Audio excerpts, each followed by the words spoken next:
everyone and welcome sa aking channel. Ngayong araw na ito ay magbiyahe na naman kami kasama ni Madam.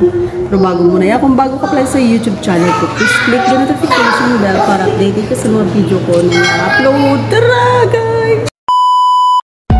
Ayan mga idol, nasa biyahe na kami at ganyan talaga yung mga amo dito pag wala silang trabaho. Kailangan nilang mag-relax pero isasama nila yung katulong kasi walang magbabantay sa mga bata kasi maliliit pa.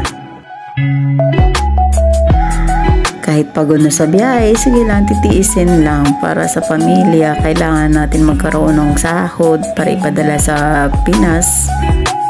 Nyo guys, ma-amaze ka rito sa bansang Abu Dhabi kasi nga ang lalaki ng mga gusali at saka ang lilinis ng paligid dito guys.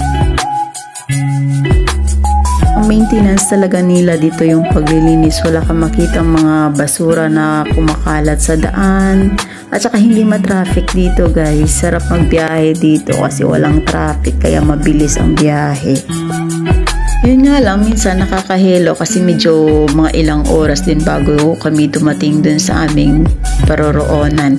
Pero sige, ayos lang din kasi mabait din naman yung amo ko. Pagdating doon, pahinga saglit. Tapos ayan, magliligpit naman ng mga gamit at maghahakot ng mga gamit.